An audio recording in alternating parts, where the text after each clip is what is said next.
सत्यज्ञानसुखस्वरूपममलं क्षीराब्धिमध्ये स्थितं योगारूढमतिप्रसन्नवदनं भूषासहस्रोज्ज्वलं त्र्यक्षं चक्रपिनाकसाभयकरान् बिभ्राणमर्कच्छविं छत्रीभूतपनीन्द्रमिन्दुधवलं लक्ष्मीं नृसिंहं भजे. अस्मद्गुरुपरம்பராயை நமः. எல்லாருக்கும் அடியனுடைய பிரணாமங்கள். யதீந்திர மத தீபிகாவில் இது வரைக்கும் 4 பாடங்கள் பார்த்துருக்கோம்.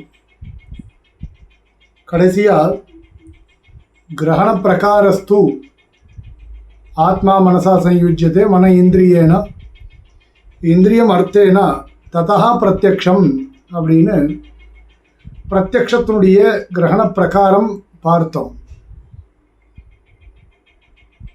ஏன்னா இந்திரியங்களுக்கு பிராபிய வஸ்தூனாம் பிரகாசகாரித்வ நியமாத் அப்படின்னு சொன்னார். அடைய வேண்டிய வஸ்துக்களை வெளிப்படுத்தக்கூடிய தன்மையானது இந்திரியங்களுக்கு இருக்கு அப்படின்னு சொல்லப்பட்டது. இப்போ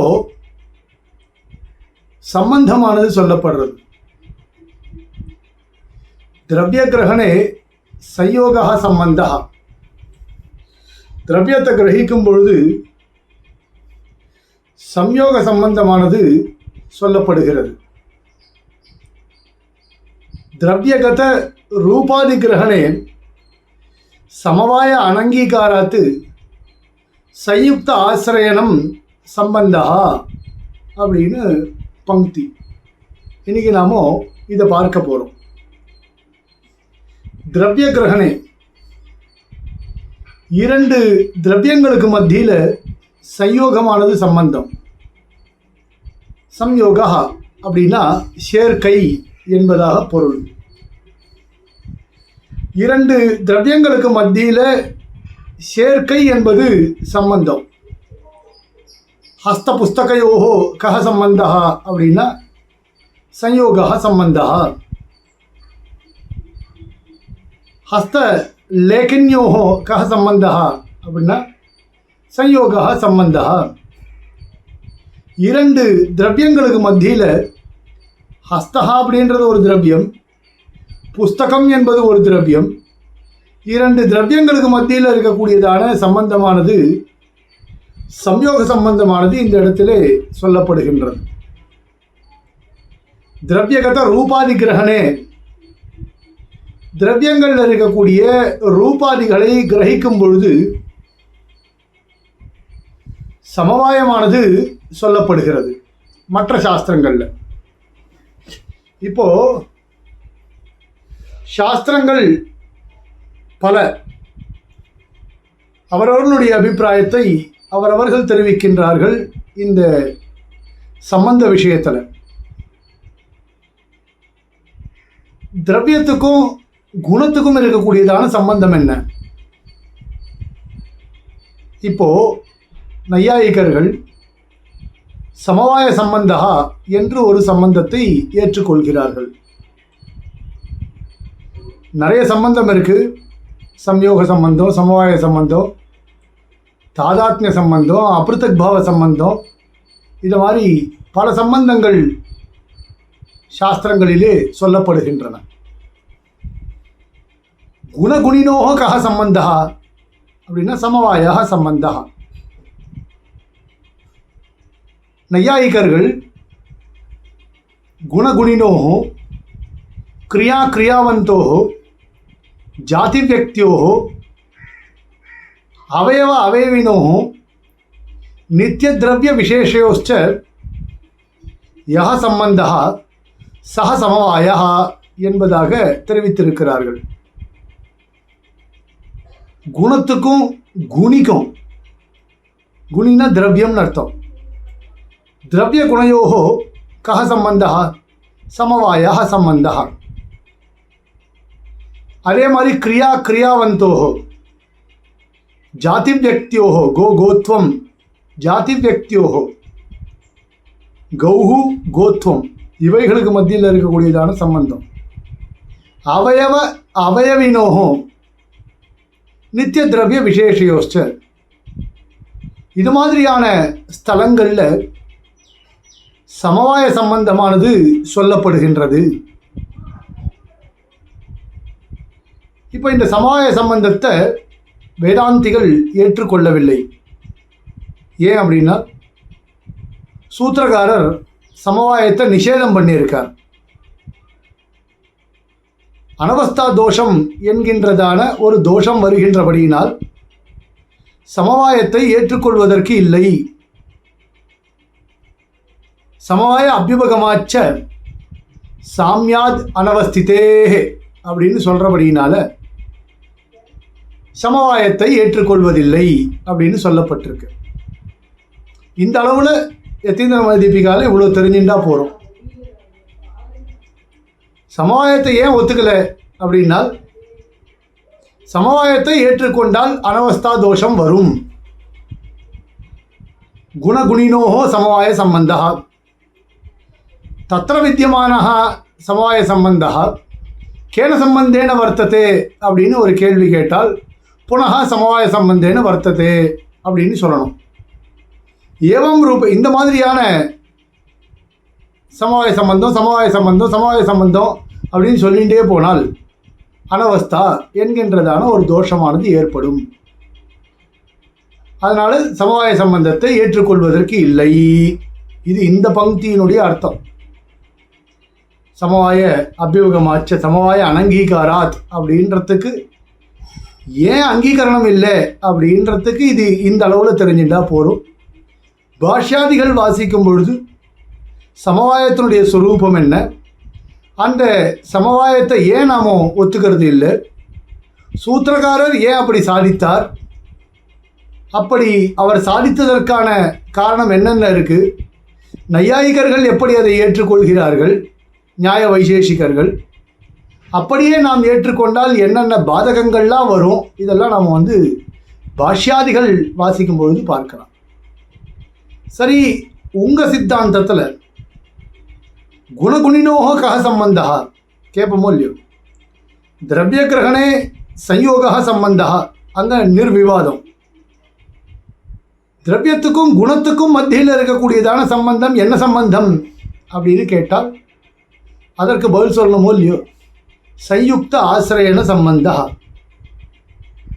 சயுக்த ஆசிரயணம் எப்பொழுது ஒன்றை ஒன்று ஆசிரயித்து இருக்கின்றதோ அது சயுக்த ஆசிரயணம் அப்படின்னு அர்த்தம். இப்போ ரூபம் திரவியத்தை ஆசிரயித்து இருக்கிறது. எப்பொழுது ஆசிரயிக்கவில்லையோ அப்பொழுது சம்பந்தம் என்பது ஏற்படாது. ஆசிரயித்து இருக்கிறபடினால் சயுக்த ஆசிரயண சம்பந்தம் அப்படின்னு சொல்லப்பட்டது. அப்போ சமவாய அனங்கீகாராத்து சயுக்த ஆசிரயண சம்பந்தா அங்கீகிரியதே. சரியா? நிர்விகல்பக சவிகல்பக பின்னம் பிரத்யக்ஷம் திவிதம் ஏற்கனவே சொன்னோம். நிர்விகல்பக பிரத்யக்ஷம் சவிகல்பக பிரத்யக்ஷம் என்பதாக தெரிவித்தோம். பிரத்யக்ஷம் ரெண்டு விதம். நிர்விகல்பகம்னா என்ன? குணசம்ஸ்தானாதி விசிஷ்ட பிரதம பிண்ட கிரகணம். சவிகல்பகம்னா என்ன? சப்பிரத்யவாமருஷம் குணசம்ஸ்தானாதி விசிஷ்டம் த்விதியாதி பிண்ட கிரகணம். இப்படி சொன்னோம். இப்போது அப்படிப்பட்டதான நிர்விகல்பக சவிகல்பக பேதரூபமான பிரத்யக்ஷ வைவித்தியத்தை மறுபடியும் ரெண்டு விதமாக பிரிக்கிறார். அர்வாச்சீனம் அனர்வாச்சீனம் சேத்தி. பிரத்யக்ஷம் ரெண்டு விதம், அர்வாச்சீனம் அனர்வாச்சீனம் அப்படின்னு. அர்வாச்சீனம் ரெண்டு விதம், அர்வாச்சீனம் புனர்த்விதம். அர்வாச்சீனம் ரெண்டு விதம். இந்திரிய சாபேட்சம் தது அனபேட்சம் சேத்தி. இந்திரியத்தினால் ஏற்படக்கூடிய ஒன்று, தது அனபேட்சம் அது இல்லாமல் இருக்கக்கூடியதான ஒன்று. இந்திரியத்தின் மூலமாக ஏற்படக்கூடியதான பிரத்யக்ஷம், சக்ஷுரேந்திரியஜன்ய விஷயகமான பிரத்யக்ஷம், நமக்கெல்லாம் ஏற்படக்கூடியதான பிரத்யக்ஷம். அர்வாச்சீன பிரத்யக்ஷம் இந்திரிய சாபேட்ச பிரத்யக்ஷம். அர்வாச்சீன இந்திரிய அனபேட்சம் பிரத்யக்ஷமும் இருக்குது. தது அனபேட்சம் ரெண்டு விதம். எப்படி? ஸ்வயம் சித்தம் யோகஜம், ஸ்வயம் சித்தம் திவ்யம் சேதி. தானாகவே ஏற்பட்டதான இந்திரிய அனபேட்ச பிரத்யக்ஷம், திவ்ய ரூபமான இந்திரிய அனபேட்ச பிரத்யக்ஷம் அப்படின்னு ரெண்டு. ஸ்வயம் சித்தம் என்பது யோகத்தினால் ஏற்படக்கூடிய ஒன்று. திவ்யம் என்பது பகவத் பிரசாத ஜன்யம். ஸ்வயம் சித்தம் யோகஜன்யம், திவ்யம் பகவத் பிரசாத ஜன்யம். ஸ்வயம் சித்தம் யோகஜன்யம்னு சொன்னமே அப்படின்னா யோகத்தினால எம்பெருமானை சாட்சாத்காரம் செய்வது. குருகை காவலப்பனுக்கு எப்படிப்பட்டதான ஒரு பிரத்யக்ஷமானது இருந்ததோ அந்த பிரத்யக்ஷம் யோகத்தின் மூலமாக ஏற்படக்கூடியதான பிரத்யக்ஷம் ஸ்வயம் சித்தம் பிரத்யக்ஷம். ஸ்வயம் சித்த ரூபமான இந்திரிய அனபேட்சமான பிரத்யக்ஷம் யோகஜன்யம். பகவத் பிரசாத ஜன்யம்னு சொன்னமோ இல்லையோ திவ்யம் அப்படின்னால், எம்பெருமான் அர்ஜுனனை பார்த்து சொல்றாரோ இல்லையோ திவ்யம் ததாமி தே சக்ஷுஹு அப்படின்னு, அதுதான் பகவத் பிரசாத ஜன்யம். அனர்வாச்சீனம் து த்விதம். இல்லை, அனர்வாச்சீனம் அதுவும் இந்திரிய அனபேட்ச பிரத்யக்ஷம் தான். அர்வாச்சீனம் ரெண்டு விதம், இந்திரிய சாபேட்சம், இந்திரிய அனபேட்சம். இந்திரிய சாபேட்சம் பிரத்யக்ஷம் அஸ்மதாதீனாம். இந்திரிய அனபேட்சம் பிரத்யக்ஷம் என்பது ரெண்டு விதம். ஸ்வயம் சித்தம் யோகஜம், ஸ்வயம் சித்தம் திவ்யம். ஸ்வயம் சித்தம்ன்றது யோகத்தினால ஏற்படக்கூடியது, திவ்யம் என்பது பகவத் பிரசாதத்தினால ஏற்படக்கூடியது அப்படின்னு பார்த்தோம். இப்போ அனர்வாச்சீனம்னு இன்னொன்று இருக்கோ இல்லையோ அதை சொல்கிறார். அனர்வாச்சீனம் அப்படின்றதும் இந்திரிய அனபேட்ச பிரத்யக்ஷம் தான். எப்படின்னா நமக்கெல்லாம் இருக்கக்கூடியதான இந்திரியம் எப்படி இருக்கோ, கர்மவசாத்து இருக்கக்கூடியதான இந்திரியத்தினுடைய அபேட்சை அந்த பிரத்யக்ஷத்துக்கு கிடையாது. அதனால இந்திரிய அனபேட்சம் பிரத்யக்ஷம். நித்திய முக்த ஈஸ்வர ஞானம், நித்தியனுக்கு இருக்கக்கூடியது, முக்தனுக்கு இருக்கக்கூடியது, ஈஸ்வரனுக்கு இருக்கக்கூடியது. இப்படிப்பட்டதான இவர்களுக்கு இருக்கக்கூடியதான பிரத்யக்ஷம் அனர்வாச்சீன ரூபமான இந்திரிய அனபேட்சம் பிரத்யக்ஷம்.